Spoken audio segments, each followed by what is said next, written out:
You are listening to A Scary State, and this week we're talking about Rhode Island. So, Lauren. Yes, Kenzie. Let's get scary. So I just realized this is the last time we're going to see each other for like over a week. 2 weeks. Yeah. Wednesday? I won't see you next week. Oh my God! And I won't see you till the Wednesday after that. Wow. So, in 2 weeks from now, actually in 3 weeks from now. Oh my God. You will be able to hear about the honeymoon. Oh yeah. So. Joe's anxiety is, of course. Oh, I'm sure it's sky high. ramped the fuck up. Because we were laying in bed the other day and he goes, I'm nervous. And I was like, about what? And he's like, the trip, the flight, just all of it. And I was like, it'll be fine. And he's like, if it were just me, I wouldn't be nervous. But because you're going to be there, I'm going to be nervous. And I said, you're going to be fine. We'll be fine. Can relate. Yeah. But see, he's terrified of flying. I don't like it, but I can do it. He's terrified. Same. And so, right. So I said, one of us has to be strong. So it's going to be me. Wow, you're such a good wife. I know. It would have been like, one of us has to be strong, and it should be you. All right. Are you ready to hear about Rhode Island? Oh, please tell me what I wrote down for you. Hunt for hidden treasure along the beaches and bluffs. An hour-long ferry ride or a 12-minute flight is all it takes to travel from mainland Rhode Island to Block Island. I talk about Block Island. The island is a 3-by-7-mile resort teeming with rolling hills, green bluffs, open meadows, hundreds of freshwater ponds, and a 17-mile stretch of public beaches. The Mohegan Bluffs extend for nearly 3 miles and stand 200 feet above the water for not-to-be-missed Atlantic Ocean views. There are hiking trails and a staircase to travel up and down. Spring brings the Block Island Glass Float Project, a scavenger hunt to find 550 grapefruit-sized glass orbs that are hidden around the island. I want to do that. The floats are stamped, numbered, and dated, allowing finders to register them online and keep them as souvenirs. I want to do that. That sounds really fun. Yeah. I love a good scavenger hunt. How much does it cost, though? Because no way is that shit free. I don't know. That's a good question. In 1776, Rhode Island became the first colony to declare independence from Great Britain. Oh, but it was the last of the original 13 colonies to ratify or sign the U.S. Constitution in order to join the Union. Rhode Island's delegates insisted that the Bill of Rights, which guarantees certain freedoms, be added to the Constitution before they'd sign. Amendments 1 through 10, baby. Wow. The smallest state in the United States, Rhode Island, is only about 48 miles long and 37 miles wide. Dang. I don't know. We could drive through that whole thing that's like the distance it takes you to get to my house. Okay, maybe a little bit longer, but still. Mm-hmm. It'd be like It'd be like from my house to a little past Leesburg. Wild. Yeah. So a drive that you've done. Yeah. What this means is the state rock, cumberlandite, comes from Cumberland, Rhode Island, made of iron and titanium. It's slightly magnetic with a silvery sheen. Rhode Island's You got it. Narragansett. Narragansett. Thank you. Famous. Every Rhode Islander and New Englander better be so fucking proud of me right now. Just saying. Continue. Rhode Island's Narragansett. Narragansett Bay. And you should all make fun of Lauren. Is famous for its clams. And I have to say that word again in my story. I'll help you. Thank you. Wow, look how the tables have turned. How the turntables. Yeah, I know. Last time I said that, though, Lindsay was like, that's not how the saying goes. So I refrained from using it from now on. Because I was like, I can't even really explain it because I know it comes from The Office, but I don't know. My favorite was this guy at work once. We were just randomly talking and he was like, oh, how the turntables. And he realized on his face, no one knew what he was talking about. And so we just kind of backed up and I looked, I said, The Office? And his face got so bright. He's like, yes! Because some of the things that you quote from The Office make you sound really stupid if people don't know that that's what you're quoting. Well, a lot of people knew it because it was a sound on TikTok. Oh, was it? And so that's where I knew it from. And then somewhere along the way, I learned it was from The Office. So I didn't look like a complete fool. Okay. But Lindsay doesn't have a TikTok. And apparently doesn't watch The Office. Correct. Both of those statements are true. So this bay is famous. I almost said famous for its fams. Oh my God. It is famous for its clams. The fried clam cakes, clam chowders, steamers, which are steamed clams, and stuffed clams are snack favorites. Oh my God. Ooh. Oh, okay. It's getting a little toasty. A little bit. The U.S. Open began in Newport, Rhode Island, at what is now the International Tennis Hall of Fame. Although that tournament has moved to New York, Newport still holds a tournament in July where you can see tennis greats play on grass from very close for a much smaller cost than the Open. The White Horse Tavern in Newport is the oldest operating restaurant in the United States and the 10th oldest worldwide. That's cool. Worldwide, that's really cool. I read, in the United States, and then I really put it together worldwide. Oh, that's big. Okay. Jackie and John F. Kennedy married in St. Mary's Roman Catholic Church in the colonial city of Newport. Jackie's childhood was spent summering in Newport. This is the actual JFK and yes, the actual president that I was thinking of last time. Not the junior. Correct. So Yep. Figured I'd include him in there since we included his son a couple states ago. Apropos to its name, Rhode Island has a few islands. The largest island is a quad neck island, which is covered by the towns of Portsmouth, Newport, and Middleton. It is the island in Rhode Island and lies in Narragansett Bay. Providence has the most number of donut shops per person in the U.S. Nice. The only U.S. lighthouse named after someone is the Ida Lewis Lighthouse in Newport. It is named after the courageous woman who took over lighthouse duties when her father suffered a stroke and saved at least 18 people from the bay. Wow. It's pretty cool. Very small state. Very much in it. What? You know what I'm trying to say because it just came out that way and that's how it's going to stay. True. It's a Dr. day. Seuss. It's a day. Good Lord. Good Lord. Press stop before we Little say state, mighty facts. stupid. All right, Mackenzie, what are you telling me? Okay. Oh, God. Yeah, pretty much. So, unfortunately, this case is a brutal one. Justice has been served, but not before 3 women were brutally murdered and many others assaulted. It goes without saying, but this story contains topics of sexual assault, substance abuse, and very gruesome details about some of the attacks and the murder. So, because once one happens, they all kind of happen the same way. So this is not for the ears of a sensitive soul or squeamish tummies. This story does remind us, though, that anyone can be a dangerous and evil person, no matter how normal they seem. Okie dokie. Is this the person you texted me about? Yes. So Mackenzie goes, do you know? Then she gave me a name. And I said, is that for me to know true crime-wise or for someone for me to know personally? True crime. Some fans of true crime who live in Rhode Island will probably know who he is. But he was new to me, and I'm sure he'll be new to you. Well, I didn't know the name when you said it, so. All right. The small town of Woonsocket, Rhode Island, is a close-knit community stretching a mere 8.6 square miles. Wow. I held a puppy, so that means my boobs are going to smell like puppy. Stop sniffing them. She's talking to the dog, by the way. Maybe.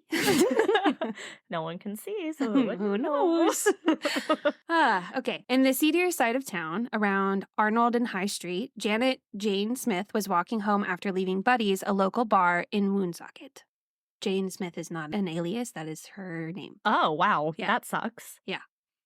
It was March 2nd, 2003. My birthday. Oh, no. She probably doesn't look at it with no celebration. I would have been 9. Yeah. Oh. Just goes to show it's crazy what's happening around the world. Right. Here you are in Virginia celebrating your birthday. Yes. And Jane is not. Right. And for me, it's such a big day. And for her, it's just probably The worst day of her life. Well, before that was just a normal day. Correct. Yes. Now it'll become the worst day of her life. Does she live? Yeah. Oh, okay. Which is why it becomes the Right. worst, repetitive worst day. Right. That's what I was wondering. 'Cause Yeah. I was like, it's either going to be repetitive worst day or just one worst day. And unfortunately, well, Let's go with the story. anyway. We'll see where we go. It was March 2nd, 2003, just after midnight, and Jane was wasted on her way home to meet one of her drug suppliers. Wasted was her terms. Oh, okay. Jane was an admitted drug addict and sex worker. She had spent most of the day using drugs, cocaine being her typical drug of choice, and copious amounts of alcohol. By the way, those trigger warnings I gave at the beginning, we dive right into it. Yeah. There's no cushioning. There's no, it's going to come up right away. So, So be prepared. correct. There's some forensic stuff towards the end if you want to try to check that out, but I would just skip it if you're not ready. But also, I feel like if you listen to true crime podcasts, you're ready. That's true. That's true. Depending, depending on what Yeah. people that know have gone through. Yeah. I just always better to cover our bases. No, right? yeah, absolutely. So we jump right in. There's no nice part at the beginning. Okay, so we can't be happy first. No. We have no fun. Did you ever see the series of Unfortunate Events? Yes. You know how in the beginning of that movie, it's Like, it looks like that happy, fun cartoon. And the narrator's like, that's not what this is. Yes. That's not what this is. Okay. As Jane made her way along Arnold Street, a vehicle, possibly a Jeep Cherokee or a Ford Bronco, slowed to the curb and a man asked her if she, quote, wanted to party. A Ford Bronco. Yeah. Oh. I didn't know those were Ford. Sorry, I have to straighten my legs. Now she is touching me. But yes, Ford. Jane understood that to mean that she would have sex with the man for money or use drugs with him or both, so she got into the truck. Once inside, she and the driver quickly agreed that she would provide him with sexual services in exchange for $40. You're worth more, honey. After Jane got into the vehicle, the driver proceeded to the Sovereign Bank on Social Street in Woonsocket, where he withdrew $100 from the automatic teller machine, aka ATM. As they drove away from the bank, Jane got an uneasy feeling and asked the driver to take her home. Instead, the driver took a sharp turn on Blackstone Street and became enraged with Jane. Just as quickly, the driver began to stab Jane with a screwdriver in the head, face, and neck. I told you. It was bad with stab, and then it was worse with screwdriver, and then it was even worse when you said in the head. It's going to get incredibly worse. Oh, God. Yeah. As he assaulted her, the driver pressed Jane's head to the seat and yelled at her to, quote, shut up, you whore, also calling her a, quote, no good crack whore. Crackhead.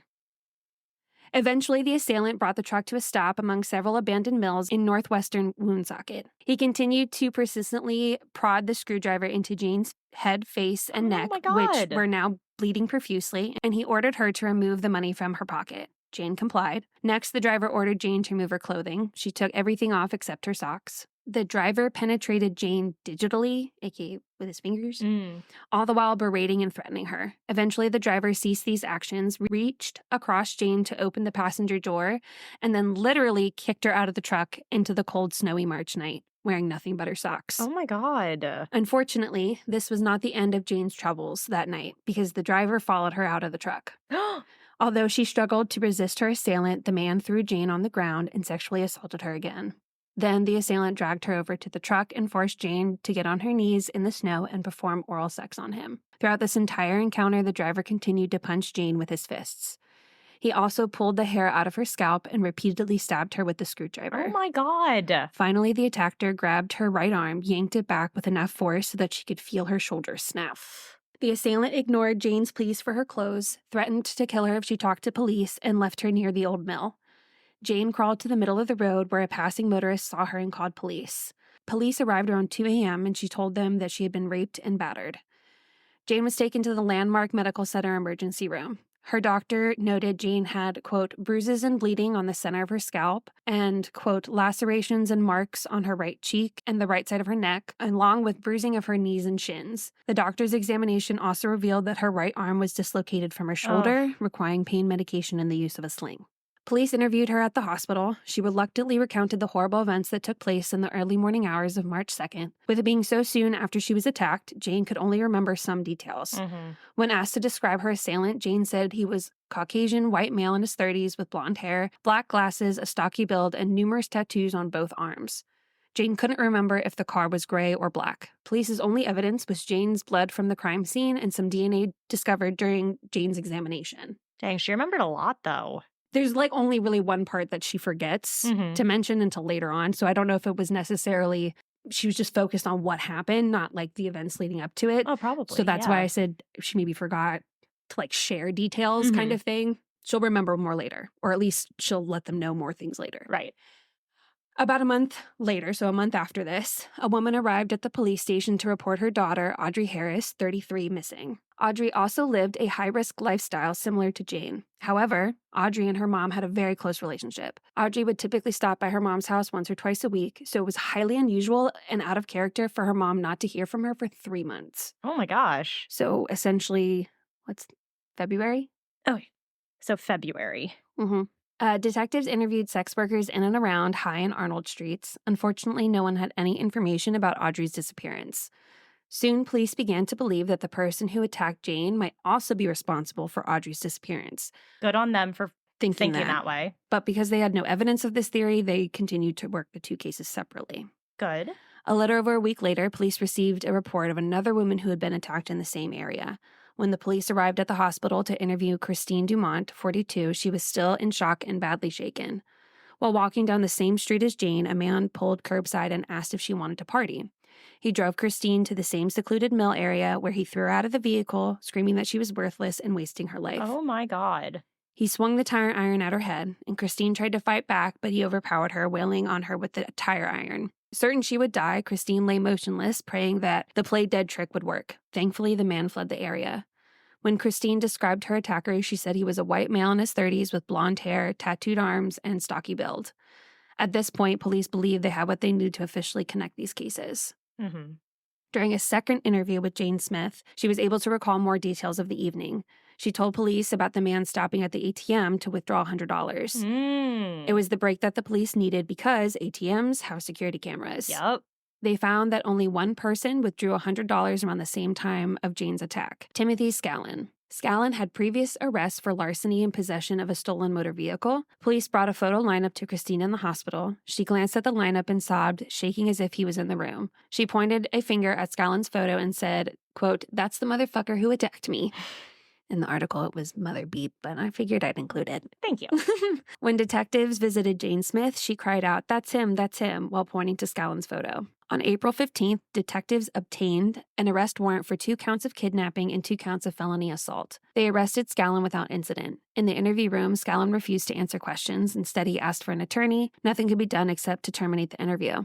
At arraignment, Scallon faced multiple felony charges, but he pled not guilty. The judge refused bail, and the defense lawyer claimed that Scallon dated both women on that night in question, but dropped them off afterwards. And then it must be somebody else who did it. Of course. The classic he said, she said. Mm-hmm. The state needed the victims to testify at trial, but Jane was so paralyzed by fear, the thought of testifying made her physically ill. Aww. When the DA spoke to Christine, a little Spitfire at 100 pounds, she said she wanted to use her attack as a springboard to leap into a new life, to be a better mother to her children, to be a better daughter, to become the person her family could be proud of. So yeah, she would testify at trial. Good. Mm-hmm. She's a mama, 7. Oh my God. Yeah. On May 3rd, 2004, Christine's sister filed a year later, Christine's sister filed a missing persons report for Christine when she hadn't been seen or heard from in almost 10 days. No contact with her kids, no contact with her family. And she was the one who was going to testify? Uh-huh. Oh. So it was like pretty close to the trial too. Like it was a couple months beforehand.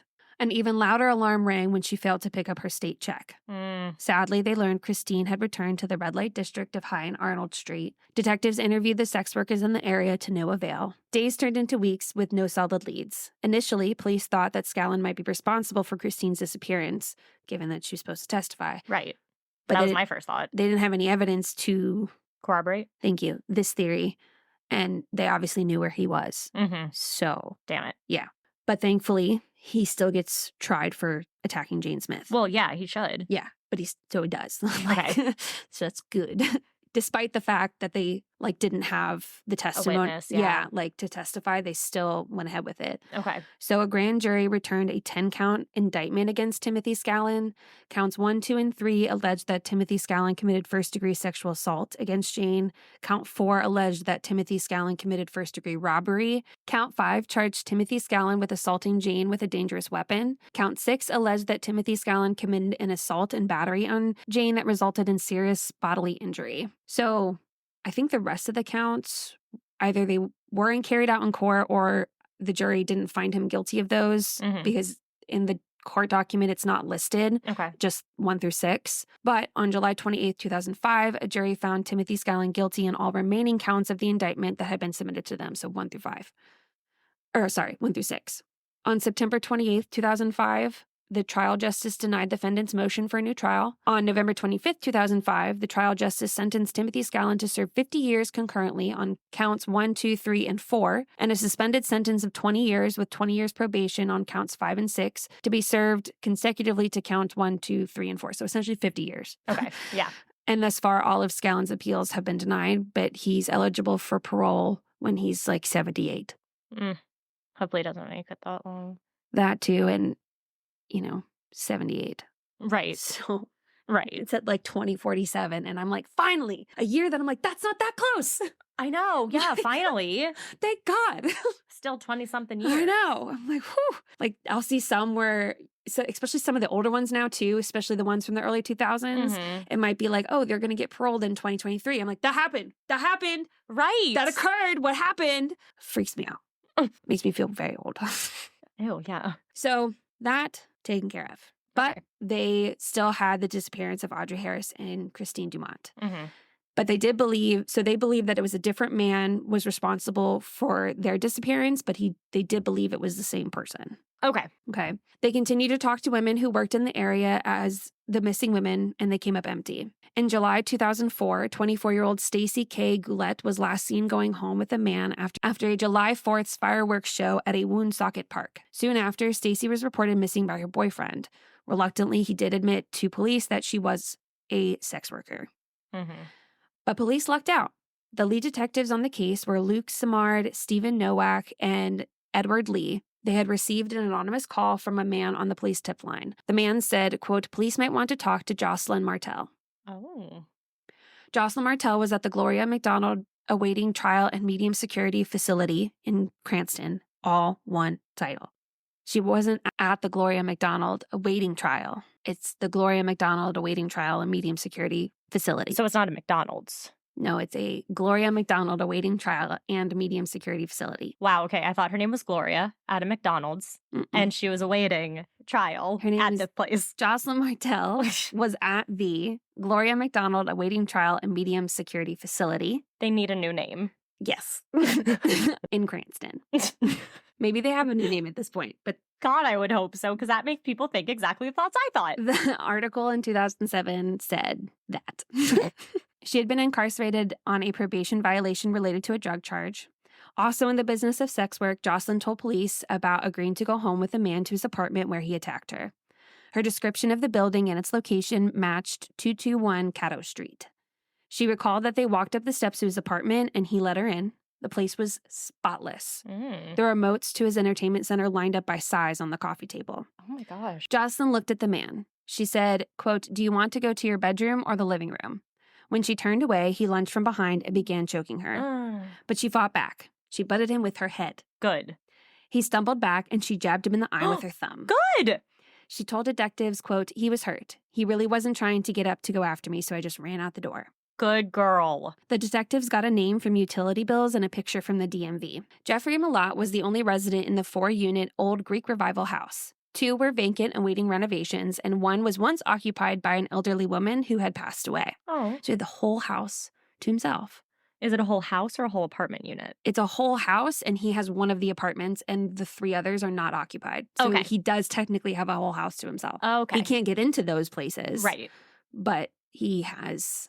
I understand, yeah. No one's going to hear anything. Exactly, yep. Yeah. Police showed Jocelyn a photo spread, and she picked Mailhot's out as her attacker. They convinced Jocelyn to file a complaint against Mailhot, and they soon found another woman who had also been attacked by him, Tessie Morris. Tessie Morris was also a sex worker who had been attacked by Mailhot in February 2004.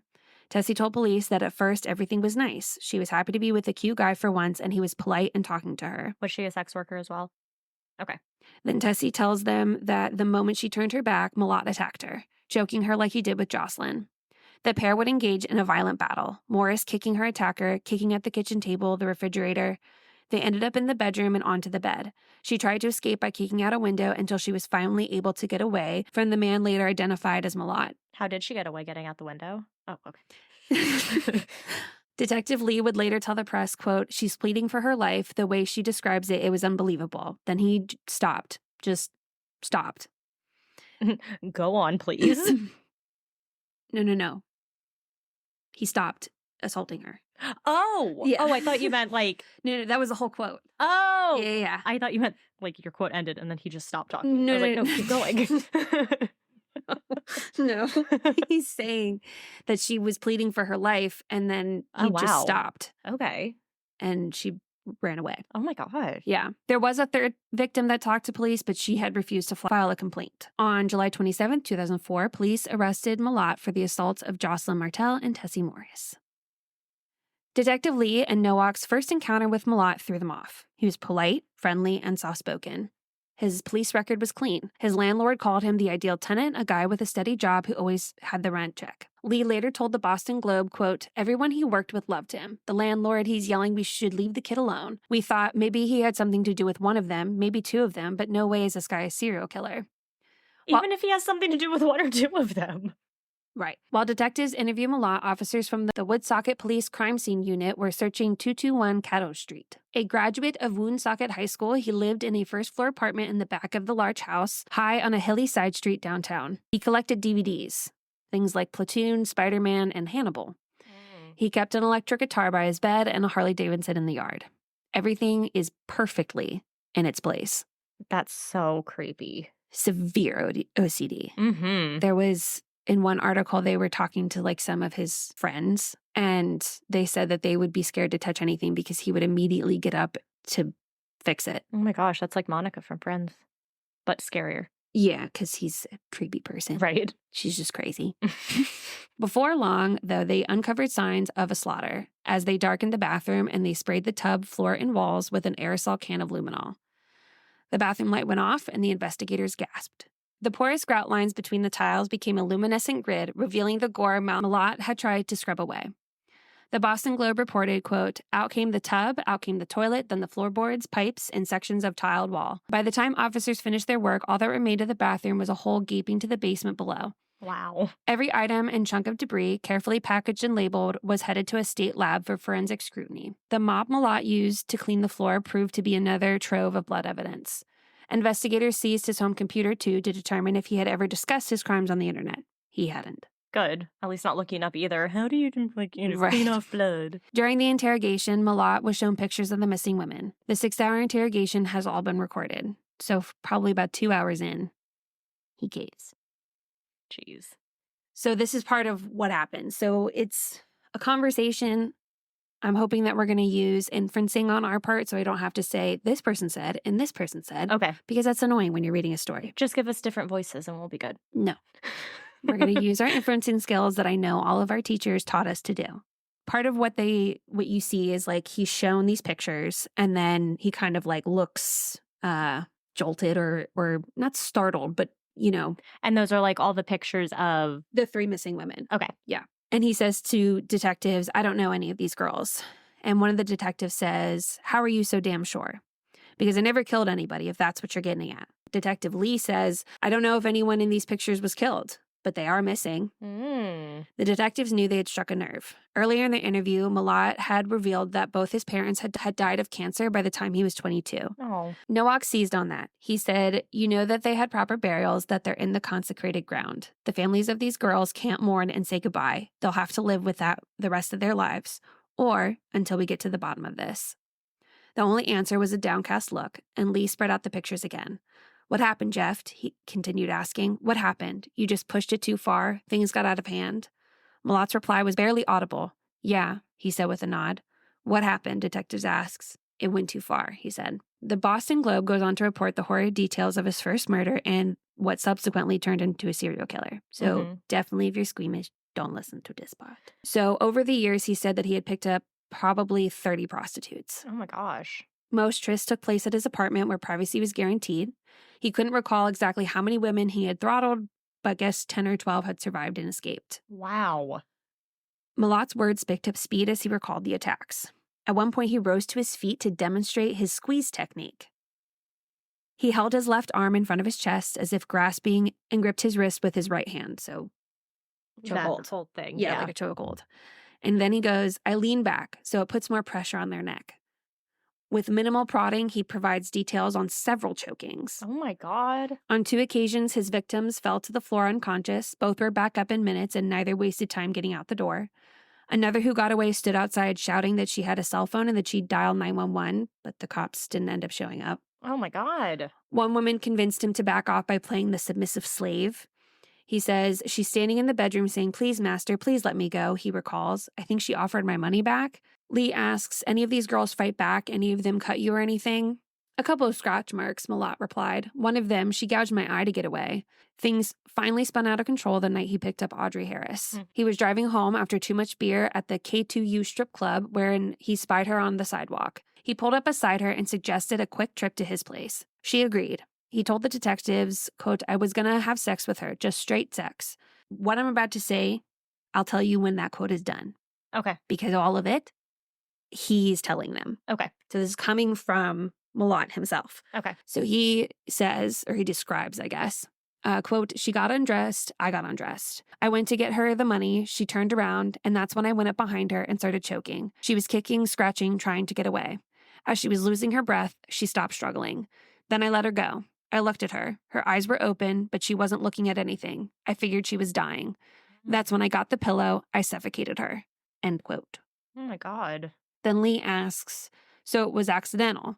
Mailhot insisted it was, and he said, I didn't want to do that. But once I realized what was happening, I was scared to death. I had to finish it. By his own account, his actions left him stunned for several minutes. Then he shook off his disbelief, dragged the body to the bathroom, and stumbled to his bed for a night of drunken slumber. Oh my God. The next morning, he wandered to the toilet and was startled to see a corpse in a tub. The previous night's events rushed back to his head. He called his employer to say he needed the day off. That evening, he wrapped the body in a cheap rug and loaded it into his SUV. He drove around the city searching for a place to dump his cargo and then returned home convinced it was too risky. Wow. Unsure what to do next, he stayed with the body for a day and a half until The Sopranos gave him an idea. He later told police. Oh my God. He watched an episode in which Tony Soprano kills Ralph Cifaretto and then looks on as a goon dismembers Cifaretto with a saw in a bathtub.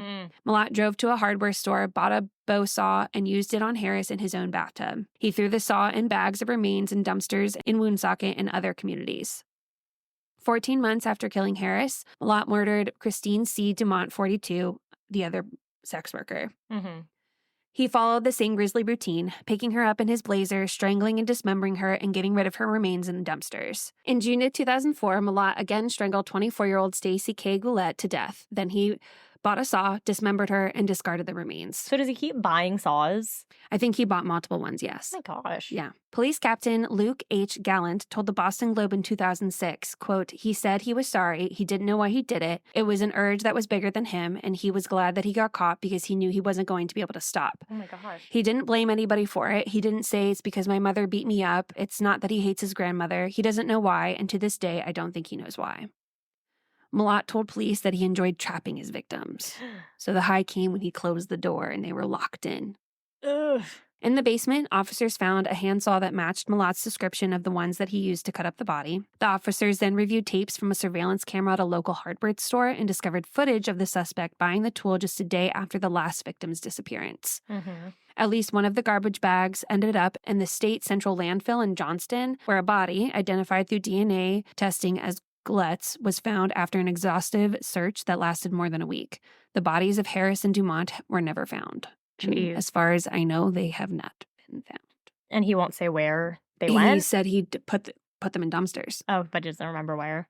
He scattered them. So they looked, I think, wherever they could look. Right. But then if he scattered them in other communities, who knows if it... So, like, it wasn't that he was keeping it from them. It was just whatever information they had. They were like, okay, well, the trash has been picked up, and so now we have to go to a landfill. So trying to find probably not trash easy. in a landfill. Correct. Yeah. By the end of their investigation, police had gathered more than 170 items of evidence, but not one piece was ever presented in court because the defendant decided to forego trial. Oh. On February 15th of 2006 in Providence Superior Court, a teary-eyed Mailhot pleaded guilty to 3 counts of murder and 2 of assault. The judge sentenced him to 2 life terms plus 10 years. He should be eligible for parole by age 77. Maybe it was this guy that was 7. I think they're both 77 when they get parole. Ew. Which, yeah, weird. So in conclusion, never wonder if you are overthinking or being crazy. If something or someone gives you a strange vibe, listen to your instinct. And we've all been taught that the creepy stranger in the corner is the one that is going to hurt us. This story shows that more than likely it will be someone that you least expect.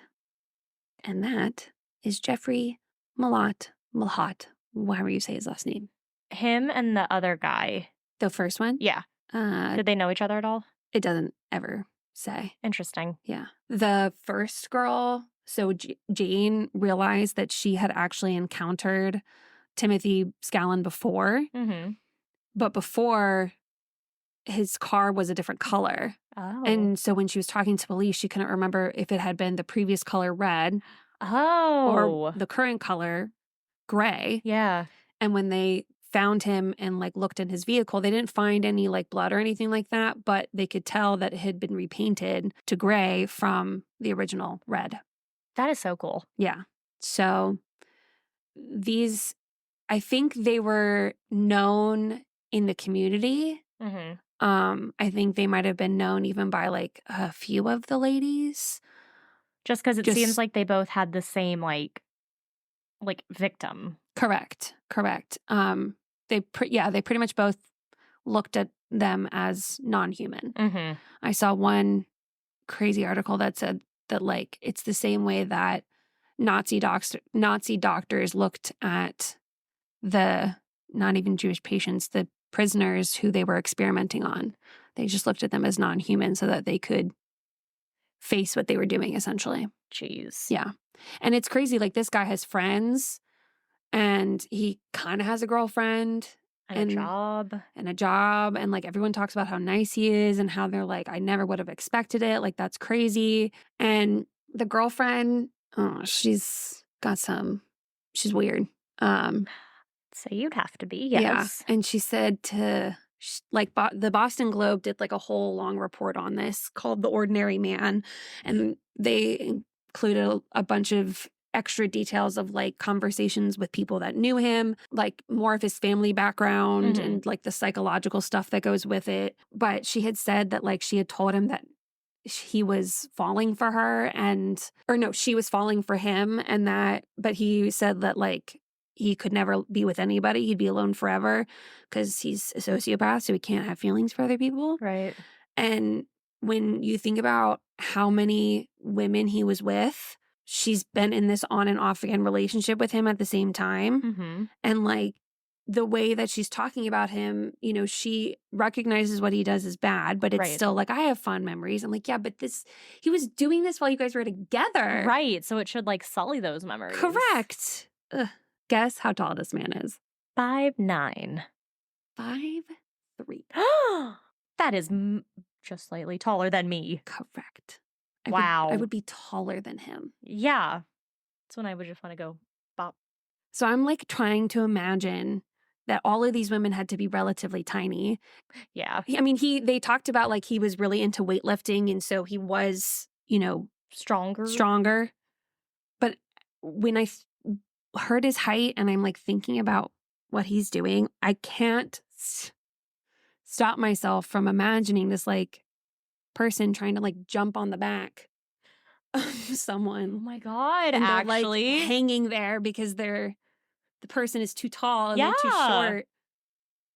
And I'm like, these women had to be short. They had to be short. And probably people that they saw like, oh, I could take them on. Yeah. Like maybe under the influence. I mean, he waited until they turned their back. Right. It's not like he's attacking them face on. Can't. So, you know, that also says something about him too. The biggest thing that a lot of the articles talked about was that he was not a nobody, but like he was insignificant. Yeah. He was an ordinary guy. He wasn't, people knew him, but he didn't make any sort of dent or any sort of ripple.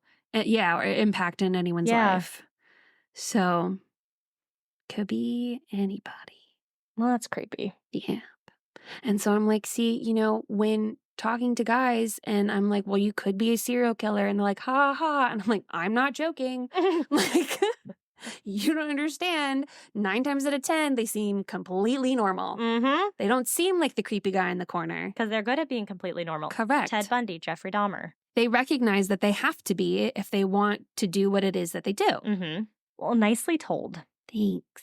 It's not a great story. Not at all. But nicely told. Yeah.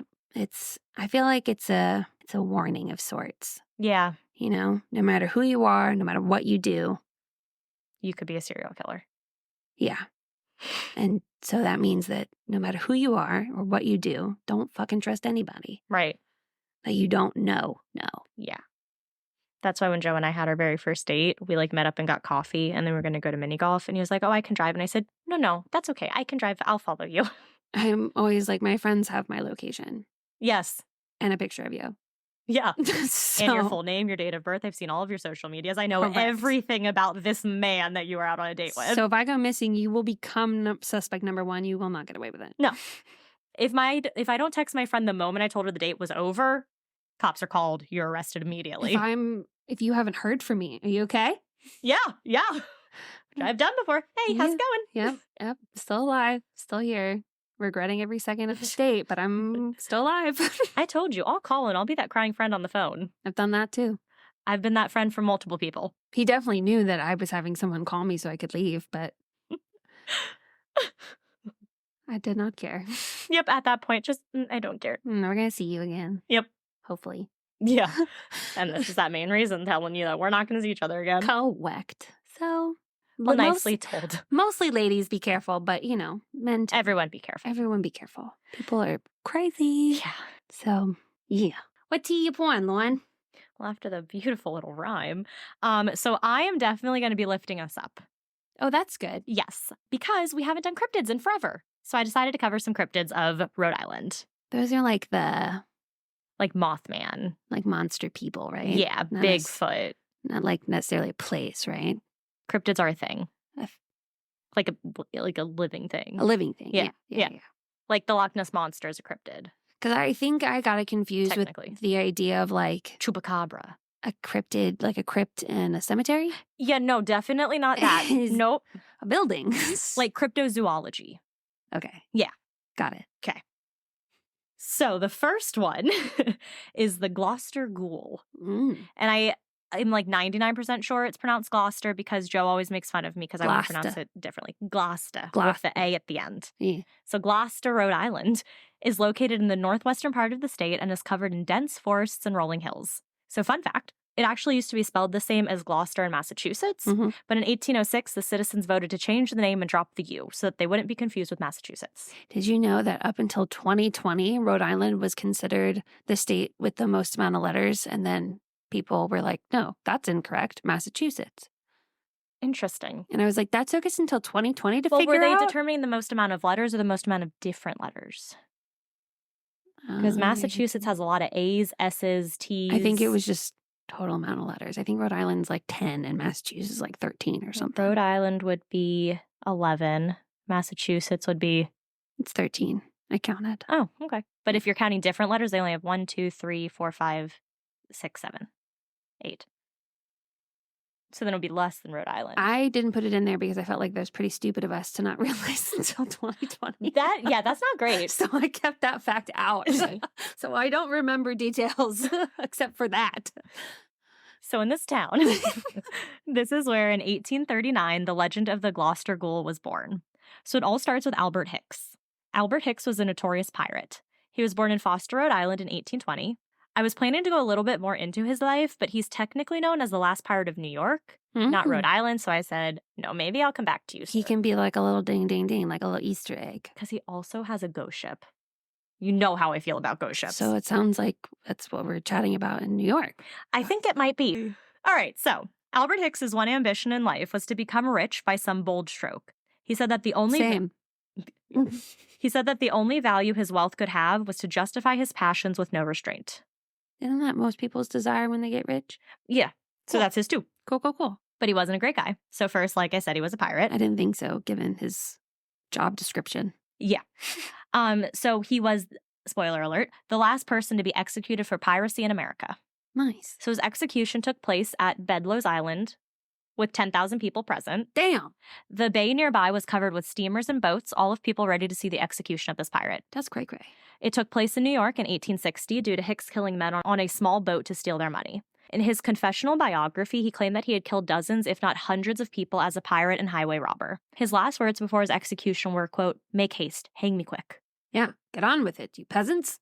So it was like super sensationalized, his death. So before his death, he left a confessional, and in this confessional, he confessed, that he was doing the devil's work. And by doing so, the devil protected him as he perused a career of blood and crime with impunity. So the work that resulted in his hanging was his final crime. He said that he only killed the ones he did because the devil had possessed him and urged him to kill. He also said, quote, "He has stood by me all my life, on ship and on shore, amid the howling storms of the ocean, where every moment the waves threaten to engulf me. He has snatched me from their deadly embrace. On the battlefield, in many a hand-to-hand fight, he has seemed to stand by my side, protecting me from danger. And when I have been in the hands of my enemies and escape has appeared impossible, he has, until now, invariably opened the way for my release." And his payment is killing people? I don't know what his payment is. There hasn't really been a payment. Like, I get it. It does sound like he's doing you a solid. By not letting you die, but is that what he's requiring of you? I don't know. So the devil stands with him now, but Hicks had his first experience with the devil in Foster, the town where he was born. So as a kid, he had always been fascinated with stories of pirates, robbers, and highwaymen. So he was always riveted by the stories his friends told him, especially the stories that talked about gold and silver being hidden in their very neighborhood by Captain Kidd. Because in the 18th and 19th centuries, people believed that New England was full of buried treasure. Captain Kidd technically was over in Hawaii. Okay, well, maybe he was over in this place too. So people would go looking for it, thinking that New England had all this gold, but no one ever found any, obviously, saying that they had been on the verge of finding gold only to be scared off by a monstrous guardian of some kind, like demonic dogs, so hellhounds, sinister black cats, or even the devil himself. Maybe the payment was whatever he stole from the people. Maybe. And I don't know why he had to kill him, but... Because how he was executed or found was there was like this long chase from New York into Rhode Island, and they found him with like all of the dead man's possessions. Yeah. So maybe he thought like, oh, the only way I can take this from you is if you're dead. Maybe. And then you can't tell people what I look like. But the devil possessed him to kill, so. Sure, I suppose, because the devil wanted the treasure. Because now it sounds like this is the devil's treasure. And he's like, no touchy. No one can get close. No touchy. So Hicks would dream about this golden treasure and being the one to finally find it. By the summer of 1839, when Hicks was about 19, he had grown confident that he knew where Kidd's treasure was buried. It was somewhere on Page Farm, because previously Spanish doubloons had been found there. On where? Page Farm. So it's a farm named after the Page family. Okay. Yep. So Hicks and his three friends, John Jepp, Ben Cobb, and Ben Sanders. John Jacob. That's what I thought for a second, too. So they decided that they would go to the farm and get the gold once night hit. So night rolled around and the four men got their shovels and picks ready and headed to the farm. They dug feverishly, with their shovels hitting rocks and roots in the ground. As they were focused on digging deeper and deeper, they were startled and interrupted by a strange sound. They paused and all focused, listening with caution for the sound. This is when they noticed a creature slinking out of the woods. Yeah! As the creature approached the pirates, flames shot from its mouth and nostrils, scorching the brush in its path. It then let out an ungodly shriek and vanished into the night. According to Hicks's account, the creature was as large as a cow, with a body covered in rattling scales as big as clamshells, that rattled and flopped up and down as it walked. It had dark bat-like wings on each side. On its head, it had large spiral horns like that of a ram, as big around as a stovepipe. Its feet were formed like a duck's and measured a foot and a half. Wow, that just... I know, you picture this like terrifying I'm like beast. Creeped out, and then I'm like, duck feet. I know. Then it also had eyes that glowed with like fiery orbs, so that brings it back to a little bit scary. Kind of. It's like creepy. Duck feet. The men were then struck by the suffocating smell of burnt wool. Though they were still sure the treasure was there. You know when people say that like it smelled like blah, blah, blah? Yeah. And you're like, you have to know what that smells like in order to say it smells like blah, blah, blah. Yeah. So what happened in their life that they had smelled burnt wool? Like, I couldn't tell you what that smelled like. I don't think it'd be good, but I couldn't tell you. Maybe they wore wool back then. And then they didn't have electricity, did they? No? Yes? In the early 1800s? No, I don't think so. Like Not 18, yeah, like late, 1839-ish. Usually like late 18. Okay, so candles. Yeah. So I'm sure at some point a candle got too close caught on fire. Wool. Yep. Okay, there you go. Burnt wool. So though they were sure the treasure was here, Hicks and his men never returned to Page Farm to continue looking for the treasure. They wondered if this creature they saw was potentially a hellhound, guarding Kidd's ill-gotten goods, like the legend said. Or maybe it's the owner of the farm dressing up and getting you fucking kids digging up his land and the hell out of there. That was never a theory that anyone said. I'm sure it's not. The other one that he said is it's one of the creatures that many have described that live in the local area, because apparently this area is teeming with creatures. I mean, you never know. The beast wasn't seen again for years until January 13th or 15th, stories differ, 1896. It was a cold winter evening. Now there's electricity. Okay. So probably no more burnt wool. But that smell does change. Oh. It does. It does. It does. What does it become, Lauren? Please tell me. I will tell you. Okay. We're not there yet. Okay. So it was a winter evening as Neil Hopkins was making his way home to Gloucester from Putnam, Connecticut. The path was... Gotta say it like Gloucester. Gloucester. The path was nothing new to Neil. He had traveled it many times before, but there was something on this particular trip that gave him a troubled feeling. As he was approaching the darkest point of his route, where the trees thickened and no moon or sunlight could make its way through, he heard a sound coming from deep within the forest, making its way towards him. Suddenly, a supernatural creature came charging out of the woods and began pursuing Neil. Quote, "It seemed to be all afire. It had hot breath," Neil explained. "There was a metallic sound, like the clanking of steel against steel. The beast didn't seem to be strong in the wind, but it chased me for only a short distance and then plunged off into the woods. I could hear the dead branches and twigs cracking under the heavy tramp." Neil said that it was as large as an elephant, but had no tail. So we grew. Yes. Okay. Yes, we went from a cow to an elephant. Maybe this creature was also like an adolescent when he scared the boys. Oh. And then up. grew. Yeah. So Neil recounted his story to all of his hometown of Gloucester. Question. When they say as big as a cow or elephant, is this thing walking on all fours? Yeah. Oh, okay. It is. It has duck feet, not 2 though, like 4 duck feet. Okay. Is what I'm picturing. No, it's on all 4s. Okay. At least that's what the pictures made it seem like. Oh, that's even funnier. I know. Oh my god, when it runs away, it probably plop, plop, plop, plop, plop, plop, plop.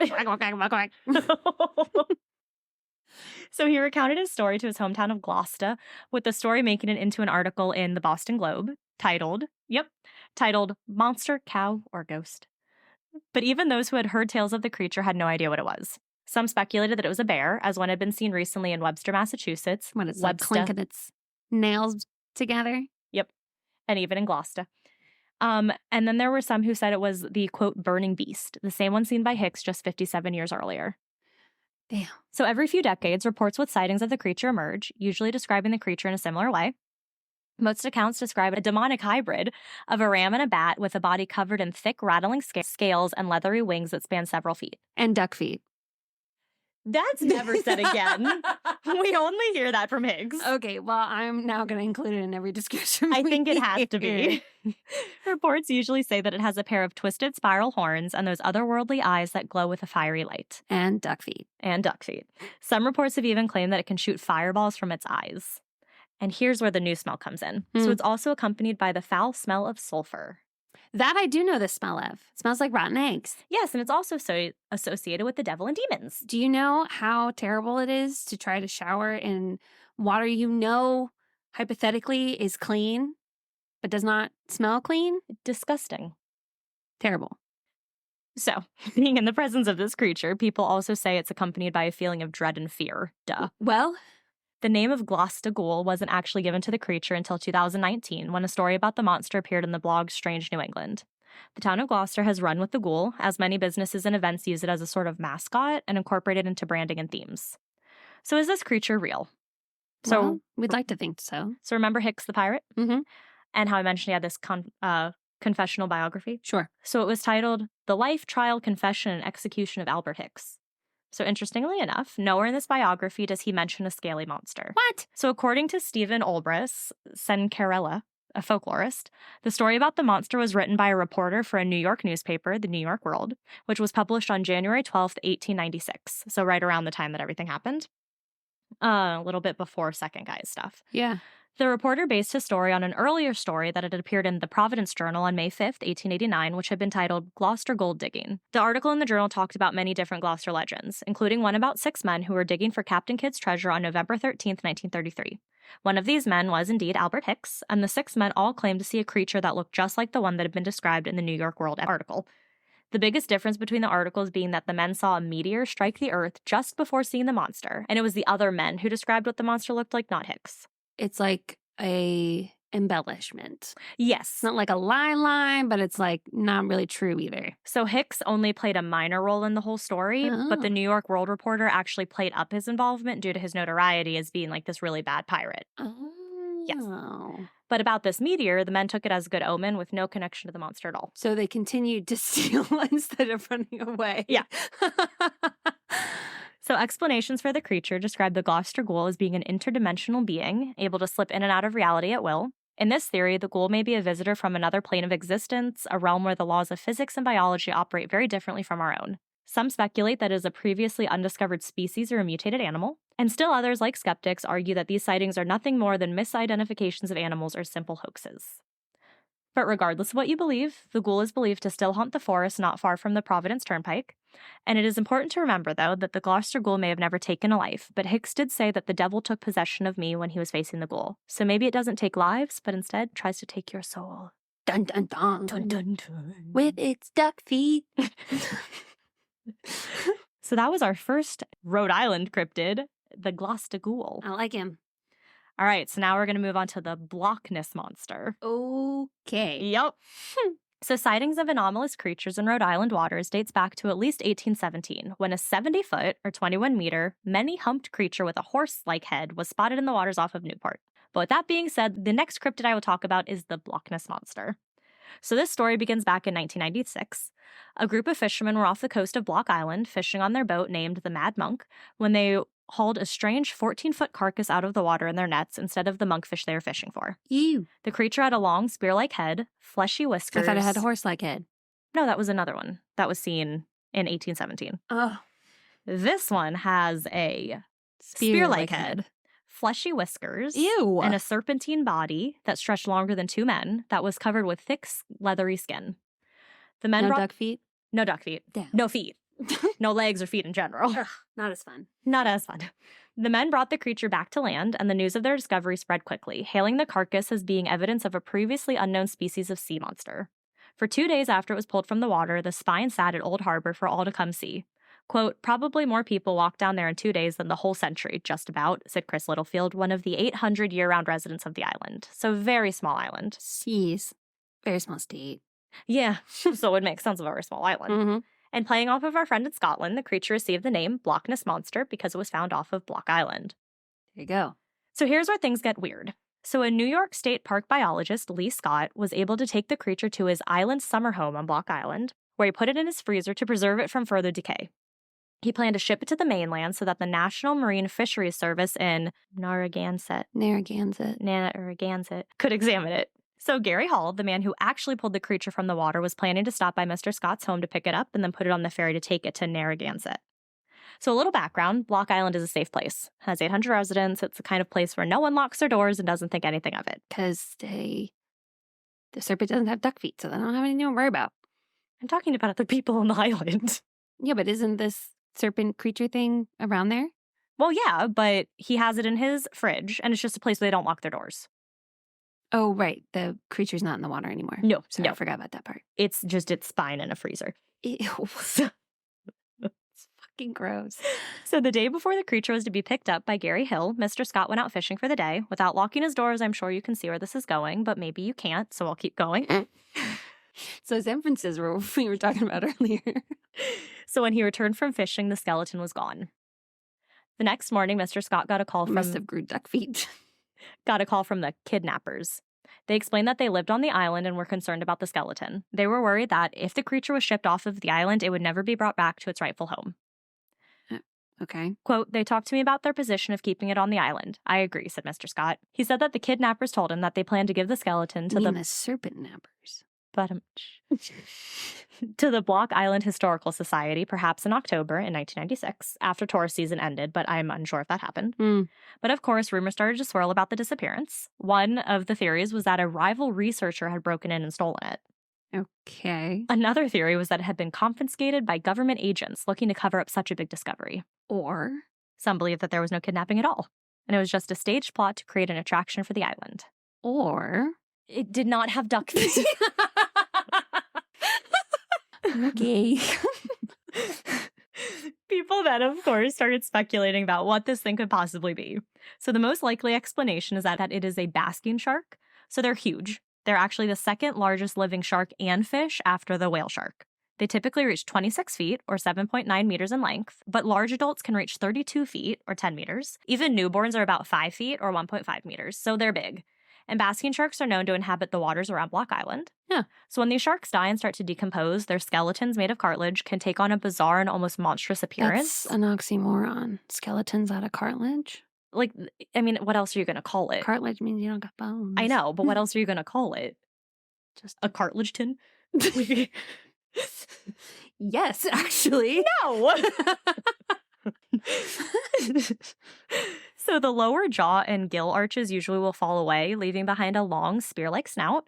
And those fleshy whiskers are most likely the remains of the shark's gill raker, which it uses to filter plankton from the water. I've always wondered how gills work.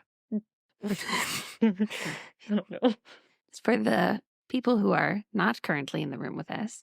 Lauren just did a terrible example by just putting her hands together. One hand was the gills, one was the water. And then that was it. So Mr. Scott, our biologist, believes that this could be a type of shark that has never been discovered before. So he stated that the creature's snout had measured 12 inches, but the average snout of a basking shark is just 6 inches. So its genes gave him an extra long nose. Leave the guy alone. But Lisa Natanson, a shark specialist with the Fishery Service, said that the whiskers protruding actually fit underneath the snout, propping it up, making it shorter like the basking shark. Ugh. So we also have the popular theory that it's a sturgeon or even a ray. Every single water monster seems to be a sturgeon. They're just big fish. Okay. Usually ranging from 7 to 12 feet. Damn. 2 to 3.5 meters in length. So they're big fish. Why so big? I don't think they probably don't have predators. It's not like a barracuda, right? No. It's literally just a big fish. Okay. We can look up pictures after. No, thank you. But like the Loch Ness Monster, they're like, oh, it's a sturgeon. Anytime you watch like River Monsters with Jeremy Wade, my favorite show, he is like, they always think it's a sturgeon, like this big creature that's killing all these people. Big ass fucking catfish. Oh, I know, like the size of minivans. So then we have what the cryptozoologists say. So they believe that the Loch Ness Monster is a previously unknown species of marine reptile, maybe even a surviving relic of the dinosaur age. Did you know that there are some sharks that are older than trees? Mm-hmm. Wild. The Greenland shark's like 700 years old. Yeah. So cool. So it could even be a genetic mutant, quote, a one-of-a-kind creature that defies classification. So Gary Hall, one of the fishermen, doesn't like to talk about the creature and declines to speak about it or his experience when asked. Yeah, because it ran away on its duck feet. I don't even have anything. Gonna squirt lotion at you. But J.T. Penny, one of the other fishermen on the boat at the time of the discovery. Too bad it's not J.C. Penny. That'd be great. So he's quite the opposite of Gary Hill. He enjoys talking about it and regales everyone with his tale. If he was J.C. Penny, this would fit perfectly because he has even made t-shirts of the creature that he sells at different shops around the island. There you go. Mr. Penny once ended an interview about the monster by saying, quote, I'm going to jump in the water. Hope I don't meet any monsters. What the fuck? He's just, fun dude. I guess so. And as they do, the island takes this mystery in stride with people selling Loch Ness Monster merch and a bar even selling a Loch Ness cocktail. Nice. There is also a race called the Loch Ness Monster. It's like a triathlon. Love that. Like a Tough Mudder kind of thing. Wonderful. Because the first time I was looking this up, I typed in Loch Ness Monster and it's all these races. And I said, or like cryptid at the end. Right. So New England Legends podcast has an episode about the monster. I did not listen to it, but on their website, I read a little bit about what it said, and they have a comment section. So Charles Briggs Doherty commented in May of 2021 and said, quote, a reliable source told me that those bones are buried underneath the men's necktie section of Mahoney's clothing store. What? If someone dares, they should, under the cover of darkness, pull the floorboards up and dig. And there they may be. What? My thing was, okay, a reliable source. Who is your reliable source? Sure. Yes, the men's necktie section. That's so specific. And only do it under the cover of darkness. Well, you can't do it in the daytime. Someone will get mad for ripping up the floorboards. That reminds me of the SpongeBob episode. Well, to tear the establishment apart, board by board. Yes, that's the Loch Ness Monster. It's not as good as the first one. I know. None of them have duck feet from here on out. I know. That's such a disappointment. All right, so we have our final cryptid that I'm going to talk about. So this next cryptid came forward in a 2002 broadcast from Channel 12. I love so recent. I know. Channel 12 Witness News. Oh. So a group of friends, Dennis Vasconcelos, Rachel Carney, Joey Malloch, and Tracy Roberts from Fall River, Massachusetts, were relaxing at Teddy's Beach in Portsmouth, Rhode Island. They were startled when they saw a 15-foot or 4.5-meter creature in the water, the same water they were relaxing in. So Rachel Carney was in the water, relaxing and floating. What she didn't notice was that she was floating past a sign that said danger. This is when she started to hear something behind her. She said she heard a hissing sound from what she described as a basketball-shaped head with large, sharp teeth and white underparts. What? The creature then dove and rubbed up against Rachel's leg in the process. She said it felt scaly. She went into hysterics, freaking out, screaming. She yelled that something was after her. She later said, quote, I was deep out in the water and kept hearing this hissing sound. Then I saw its head come up, showing me its big teeth. It kept rolling while it was swimming and knocking into my feet. I just froze. Sounds like an alligator, because they do that. The roll thing? Yeah. Her fiancé, Dennis Vasconcelos, dove into the water and quickly got Rachel to the shore. The creature hadn't gone far, and this commotion turned the creature's attention to Dennis. It kept looking at him, hissing and spitting water. They both were able to make it out of the water safely. The whole while, other parents were grabbing and dragging their children out of the water as well. They were also with their friend Joey Mailhot. They believe that the creature was attracted to them because Joey's leg was bleeding from a fishing wound he had received earlier. He had caught a fish and slipped on rocks near the beach, cutting his legs. Which, again, if you cut your legs and have open injuries, don't go into water. I mean, that's going to burn like a motherfucker. So dirty. Well, yeah, but, salt water, that's going to sting. Yeah. Yeah. So he later said about the experience, quote, I just saw Carney swimming as fast as I've ever seen anyone go. Then I saw this big, big thing spinning around the two of them. It kind of looked like a giant eel to me, but I'm sure it wasn't because it was so big and had that white belly. He said he had never seen an animal like this before, and he had lived near water his entire life, so he would have been pretty familiar with what animals are around water. Sure. This encounter really affected the couple, and they seemed to display lasting trauma during their interview with Channel 12. Rachel was sobbing and openly distraught throughout the interview. Dennis claimed that he still had nightmares, usually involving slimy sea beasts strangling him.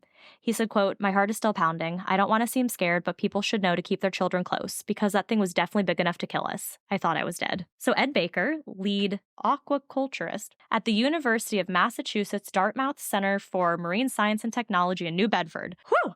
Whole title, copied and pasted because we're going to type that. He said he was baffled by the description that Rachel and Dennis gave of the creature and that it is unlike any animal he knows. He said it is possible for a tropical animal to get swept northward through a strong and warm Gulf Coast. He said that a piranha had recently been found in Coventry, Rhode Island, and an alligator in Lincoln, Rhode Island. Places they're not supposed to be. Yes. Those who had heard this story believe that they possibly encountered a wolf eel. So I looked these up. They're nasty and mean looking. Kind of think of Ursula's eels. Those are kind of what wolf eels look like. Yeah. Anything with wolf in front of it's disgusting. Wolf eel, wolf spider, bad.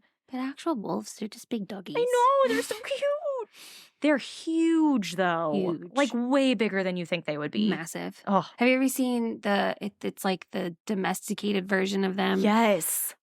Massive. This girl I work with had, like, 2 domesticated wolves. Well, it wasn't a domesticated wolf, but it was like there's a... Oh, like the wolf dog hybrid? Oh, yeah, it was one of those. But still huge. This lady had to have, instead of a gate like halfway like you do, she had it up the whole doorway. Oh my God. Because they could easily get over it. Right. Just a nice little bound over. Exactly. So wolf eels have the same head shape and teeth that Rachel described seeing, but they're native to the North Pacific, not the Atlantic. And they typically only grow to 8 feet or 2.4 meters, so almost half the length of the creature Rachel and Dennis saw. So much smaller than what they saw. So people are like, I don't think it's the wolf eel, it's too small. Another person on cryptomundo.com, Crypto Kelly, said they believe that they heard it had been deemed a fur seal, which can come down as far as Rhode Island. So fur seals have a torpedo-shaped... Seal? Mm-hmm. Okay. Fur seal. Okay. So they have a torpedo-shaped body and can be over 10 feet long and can be light-colored. They have large, blunt heads and quite an array of teeth. They can also hiss, growl, and roar. A seal? Mm-hmm. Yeah. But like, then... Yeah. But people in the comments got really mad at each other and said, it's not a fur seal. Yes, it is. Blah, blah, blah. So, like the cute little white ones? No, these ones are 10 feet long. Oh. These ones are not cute little white ones. Because the guy was like, these aren't like the seals that you see. Like, these aren't what you're going to think of as a seal. Okay. Yeah. A Reddit user, used yogurt, theorized that maybe it was an oversized unich eel, which are, quote, this is what they said, quote, unable to breed, so they basically live forever as hungry teenagers, just constantly eating and growing. Imagine a 50-foot-long eel cruising around a lake or river, never having to surface for ale. So if they don't reproduce, how are they still... Because they just live forever. Okay. So I went to look up what these eels are, right? There is a whole unich eel theory that is largely used when talking about the Loch Ness Monster. So if you Google this eel's name, you just get tons of results talking about the Loch Ness Monster. So the theory says that the Loch Ness Monster is probably just a giant eel. So a team of researchers did an in-depth analysis of the DNA in the loch. They found no evidence of a giant scaly reptile or other monstrous being. What they did find were copious amounts of genetic material for eels, leading to believe that Nessie is actually just a giant eel. So I believe that is what used yogurt is referring to when claiming that the couple saw a unich eel. That's not as fun. It's not as fun. I want a giant sea serpent. I know I do too. But so those With are duck feet. with giant sea serpent with duck feet who breathes fire and has big wings. He's going to become our new mascot. Oh, That's what next season cute. we're going to have ourselves we got to name him, but we got to create him first. Okay. Oh, that'll be so fun. So yeah, those are the 3 cryptids in Rhode Island. We have a special thanks to Big Rhodey, the Ocean State's own Bigfoot, and then the giant octopus. No, I didn't see that. I saw a giant octopus somewhere else. Where were we last? Oklahoma. There's a giant octopus there too. Oh. Something like that. But yeah, this giant octopus is part of like a legend with some dude and the giant octopus. Like Jonah and the whale, but some man and giant octopus. I feel like giant octopus, I know they look different than squid, but giant squid are fucking huge. So big. So like those ones, I'm like, it's probably not that far-fetched that they saw this giant thing. Right. Because they're huge. But yeah, so there you go. Some Rhode Island cryptids, because we haven't done cryptids in a while. And I'm glad I did to lift us up from your sad case. Yeah, because now all you have to do when you get sad thinking about mine is picture a giant demon-looking thing with duck feet. In my brain, it looks so cute. Looks really funny. I will show you what it actually looks like, though, a picture, and it doesn't. It's kind of creepy looking. I'm sure that's probably the intended purpose. Yeah. But now it's no longer scary because it's got duck feet. So that's all we have for you. So rate and review us. Do all the things that we always say to do, please. Yeah. So stay scary. Stay safe.